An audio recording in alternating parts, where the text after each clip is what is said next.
আজ পয়লা বৈশাখ, তো আমি রাঁধবো মাংস, পাঁঠার মাংসের কষা, একদম সম্পূর্ণ বাঙালি মতে। তো ওইগুলো আমি দিয়ে দিচ্ছি ফোড়ন।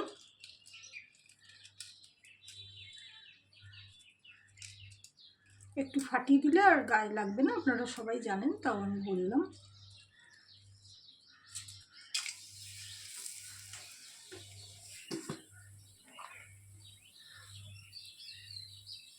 এক চামচ চিনি দিলাম, তাহলে রঙটা ভালো হবে। আজকে হবে কি এই আমের চাটনি,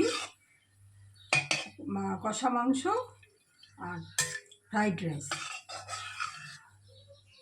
ছেলে বলেছে আমি এবছর এইটা খাবো, তাই জন্য একদম বাঙালি মতো ফ্রাইড রাইস, সেটাও আমি করে এখন দেখাচ্ছি। চিনিটা গলে গেছে,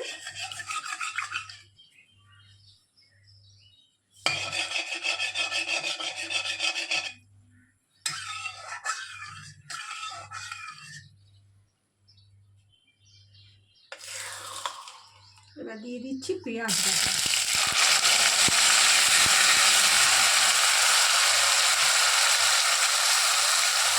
আমাদের মাংস 750, আমি প্রায় 300 পেঁয়াজ দিয়েছি, কেন কষা তো ঝোল হবে না, একটু গ্রেভিটা না হলে ঘন হবে না। প্রথমে পেঁয়াজটা দিলাম, কিছুটা হয়ে গেলে পরে আদা দেবো।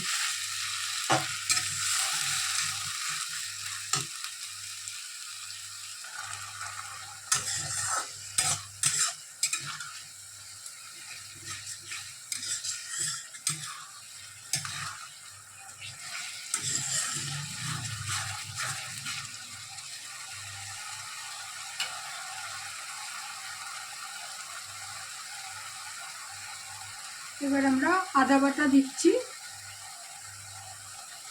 আমাদের 700 মাংস আছে বাড়িতে, তো আমি ওই জন্য 2 চামচ আদা দিলাম। আর পাঁঠার মাংসটাকে 1 চামচ আদা 1 চামচ রসুন দিয়ে ওটাকে মাখিয়ে ম্যারিনেট করে 4-5 ঘন্টা রেখে দিয়েছিলাম। পেঁয়াজ দিইনি কারণ ভীষণ জল বেরোয়। তারপরে ওটাকে আমরা একটু সিদ্ধ করেছি, কেন কষা মাংস তো, তাই জন্য একটু সিদ্ধ করে নিয়েছি। বাকিটা 80% সিদ্ধ আছে, বাকিটা হবে এই কষতে কষতে হবে।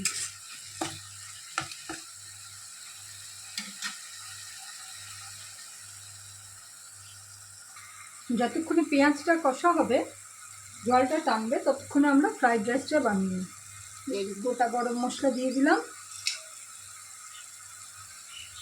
গোটা গোলমরিচ,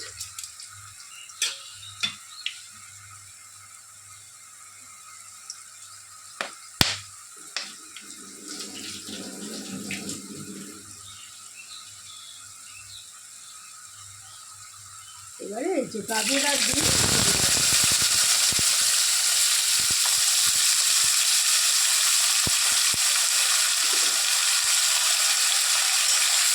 বহু বছর আগে ফ্রাইড রাইসে কিন্তু বাঙালিরা কখনো ক্যাপসিকাম দিত না, কারণ তখন পাওয়া যেত না।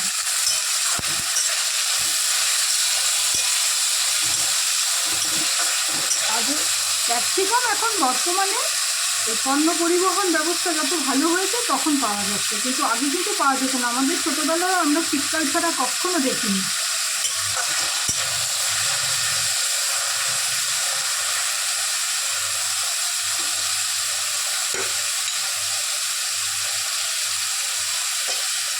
একটু নুন দিলাম,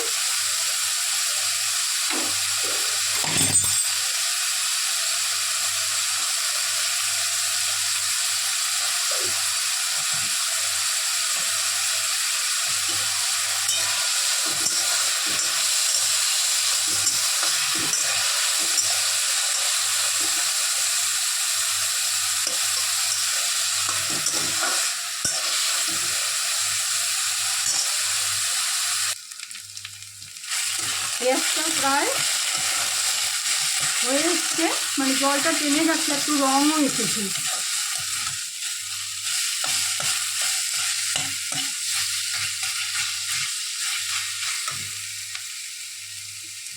এই যে আমাদের 700 গ্রাম মাংস সিদ্ধ করে রেখেছি, দেখুন 80% হয়েছে। আমরা এটা এখন দিয়ে দিচ্ছি, আর জুসটা রেখেছি ওটা আস্তে আস্তে মেশাবো।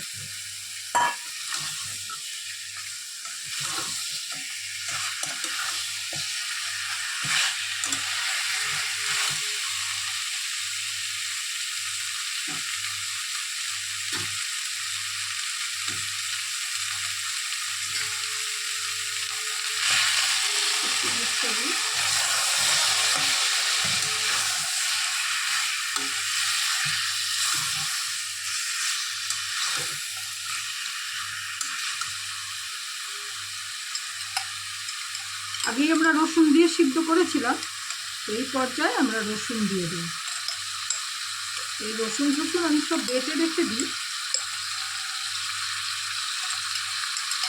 বাঙালি হিন্দু ঘরে যারা, তারা না বেশি রসুন পছন্দ করে না। আগে তো আমার মা যেটা বলেছে, এই রেসিপি মা বলেছে যে 80 সাল অবধি, মানে 80 অবধি আমাদের বাড়িতে মাংসে কখনোই রসুন ব্যবহার হতো না, মানে এই বাঙালিরা করতোই না। উত্তর কলকাতায় এখনও রসুন ব্যবহার হয় না অনেক বাড়িতে। তো আমি আজকে রসুনটা দিলাম, এখন তো সবাই করে, পরে দিলে কী হয়, গন্ধটা একটু ভালো আছে। তো এটা এখন একটু হবে।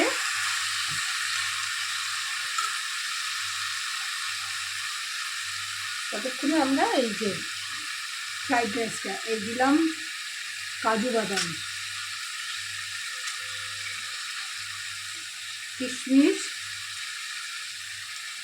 কিশমিশগুলো দিয়ে দিলাম।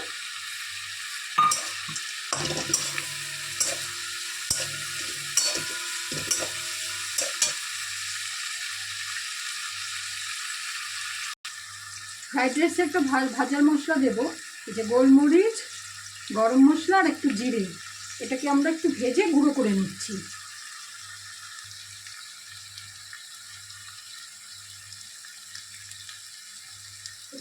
রাইসটা বাসমতি রাইস সিদ্ধ করে রেখেছি, ওটা দিয়ে দিচ্ছি।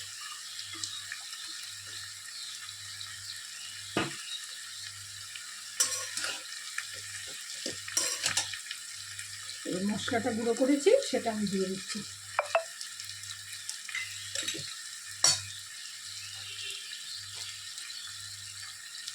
এক চামচ ঘি,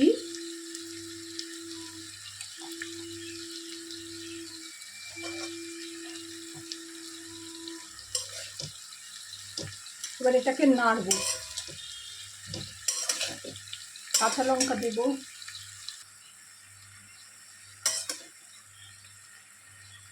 কাঁচা লঙ্কাগুলো দিয়েছি একটু ভেঙে ভেঙে, কাঁচা লঙ্কাগুলো একটু ভেঙে ভেঙে দিলাম। ঘি দিয়েছি 2 চামচ,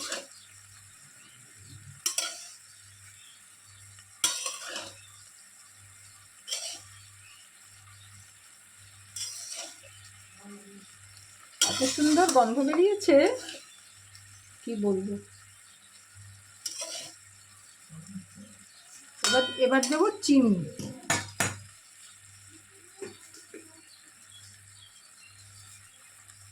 1 চামচ, 2 চামচ, 3 চামচ।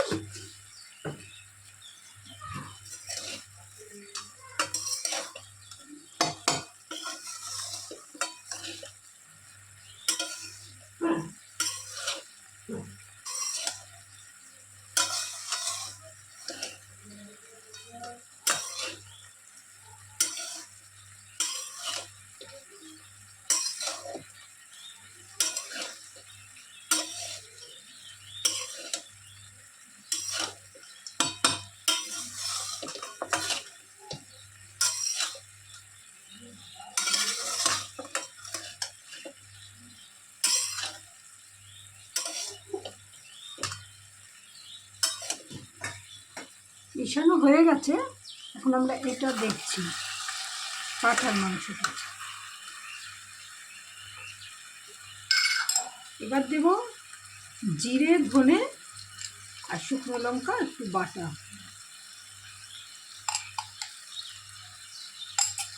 1.5 চামচ দিলাম।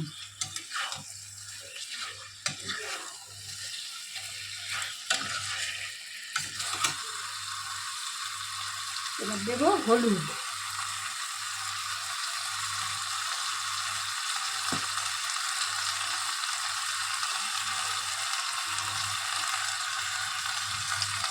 ঝাল দিচ্ছি,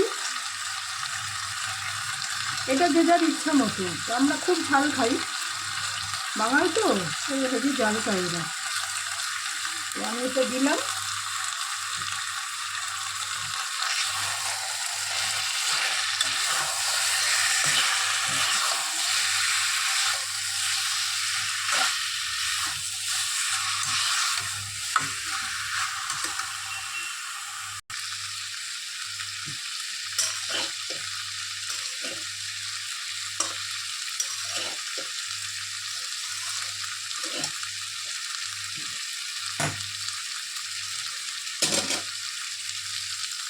একটু টেস্ট করি। মিষ্টি সব ঠিক,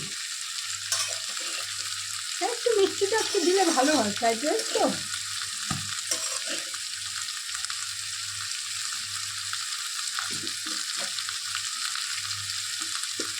আমি সামান্য মিষ্টি দিয়ে দিলাম তাইতে।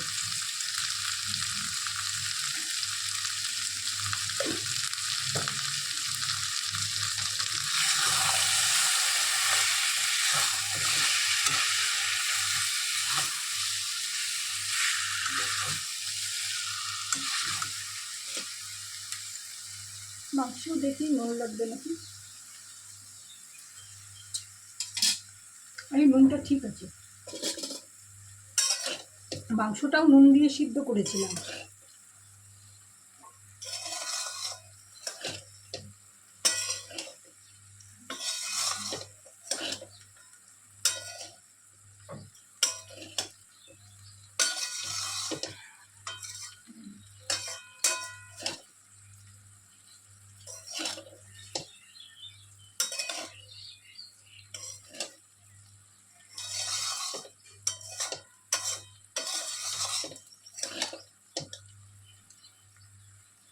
ব্যাস, এটা কমপ্লিট একদম ফ্রাইড রাইস। ও মাংসটা দেখি।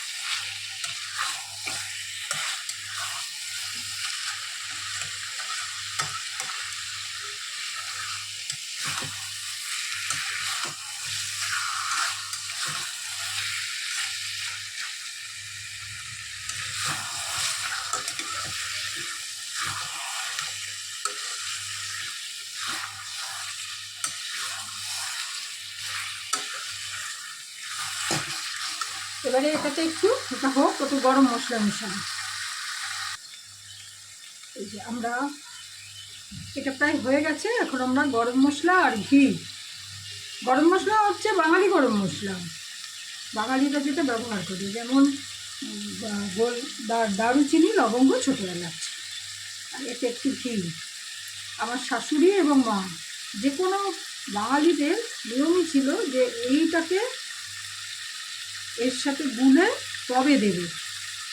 কিন্তু অবাঙালিরা কী করে, তারা ঘি আলাদা দেয়, মশলা আলাদা দেয়, কিন্তু আমি কিন্তু বাটা মশলা ইউজ করছি।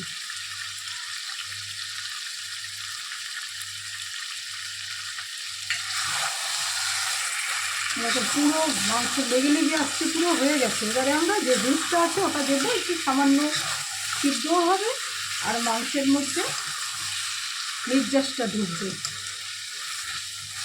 কমপ্লিট। আমরা একটু দিয়ে দিচ্ছি উপর থেকে প্রচুর তেলগুলো দিয়ে দিচ্ছি।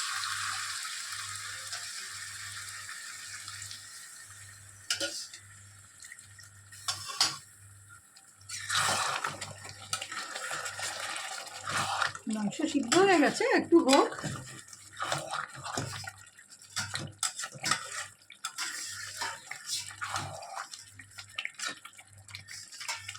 একটু কমিয়ে দিচ্ছি।